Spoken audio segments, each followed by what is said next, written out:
Good day, ladies and gentlemen. You're welcome to Mola Academy once again.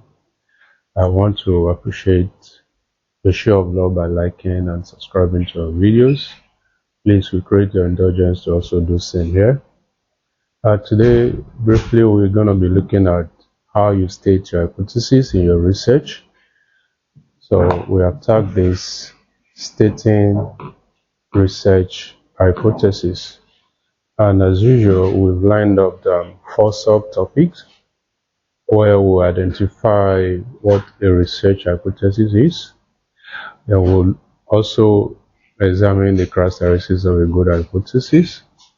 Thereafter, we'll look at the major classifications and types of hypotheses, and of course, we'll look at the common ways by which you can state your research hypothesis. Now, going forward, what is a research hypothesis? Literally, a hypothesis represents a statement between two variables, that is the dependent and independent variables. In that wise, the statement must be such that is testable. So here we say it represents a testable statement between two or more variables.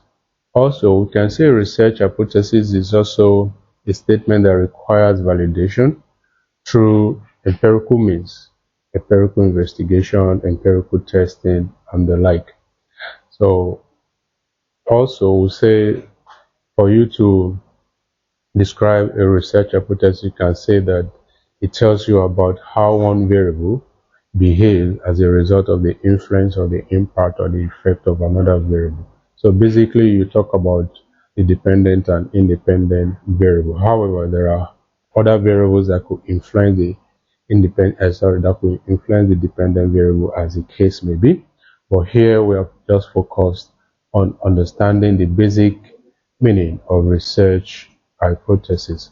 Now, going forward, what are the characteristics of a good hypothesis? What are those things that are essential that must be present in stating your research hypothesis? One, it must be stated clearly, unambiguously, and as highlighted here, we said technicality in the sense that there are other technical means through which you can state your hypothesis, but you have to be an advanced writer or an advanced researcher. Having said that, basically it is expected that your hypothesis must be clearly stated. Then two, a good hypothesis should show the expected direction and the relationship between the dependent and independent variable. By implication, by the time one sees the hypothesis that has been stated, we'll be able to know whether you are talking about relationship hypothesis, or whether you are talking about directional hypothesis, or whether you are talking about the cause and effect, the causality hypothesis, as the case may be. And three is that a good hypothesis must be testable. It must be testable. It must possess the characteristics of being tested in any way that you must have stated is. In this manner, you should possess a restating ability, in that when you have your topic formulated, there's a place for operationalization of the concept you have placed there. So invariably, what we mean here is that for it to be restated, it must have the qualities or the characteristics of being operationalized, such that you can be able to evaluate it based on the measures or the dimensions or the data which you have provided. What we simply mean here is that having stated your hypothesis, you should be able to operationalize it or provide a measure, because it is the measure that will tell you the measures or the dimensions or the projects that you use that will tell us the direction you're actually heading. And lastly here, a good hypothesis should be consistent with existing theory, as the case may be. Going forward, what are those categories of research hypotheses or the types of research hypotheses you see or you can formulate? This typically depends on the nature of your work, your thesis, your research, and the aim you're trying to achieve. And first and foremost, hypothesis can be simple, hypothesis can be complex, and hypothesis can be directional, and of course, hypothesis may also be non-directional.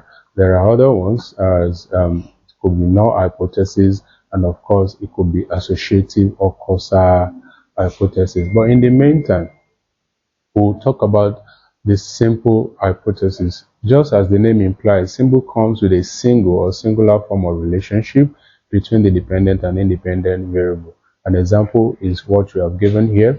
Eating heavy food at night causes sleep disorder.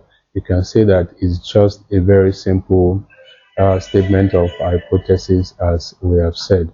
And going forward, the second one is complex hypothesis. By complex, we mean that the variables that influences or impact dependent variable comes with array of measures that makes it a complex hypothesis. We say that it comes with a complex association between the dependent and independent variable, as a case may be.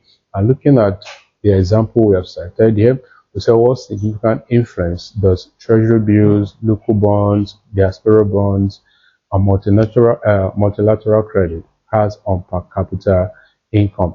By this example, you will see that the independent variable denotes a lot of measurement that is more than one when you compare to simple style or type of stating hypothesis. That means you have to battle with 1, 2, 3, and 4 variables in this hypothesis.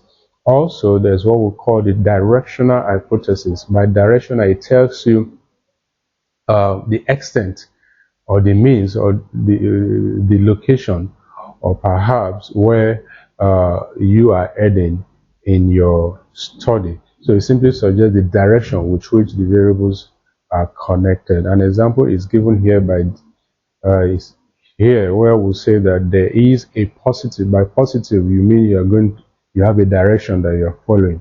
There is a positive and significant relationship between democratic leadership style and organizational performance. You could also vary this by saying there's a negative, that's a direction.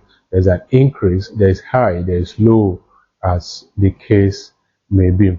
And under the non-directional hypothesis statement, we'll say that here no direction is specified as such, that you leave the reader more like in a confused state, wondering whether where you are going, whether you are going up or down, positive or negative. An example is what we have here, which is there will be a difference between leadership and performance, as the case may be. And by saying there will be a difference, we have not stated in this hypothesis what constitutes what kind of difference you are actually talking about, whether it is positive difference or negative difference. And going forward, the popular hypothesis that we know, which is the null hypothesis, often come with the null and alternative hypothesis.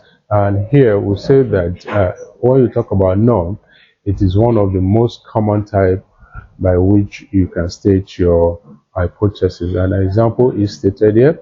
I will say no, there is no statistically difference. There is no statistically significant relationship between foreign direct investment and per capita income in Nigeria. And the alternative is that there is a statistically significant relationship between FDI and per capita income, meaning that by the time you are stating your hypothesis, you state the null and the alternative together. However, as is often written in most theses of research, once the null is stated, it could be inferred that the alternative will be an inverse relationship between the two. And going forward, the associative and the causal hypothesis, as the case may be, this talks about that the associative, for instance, is a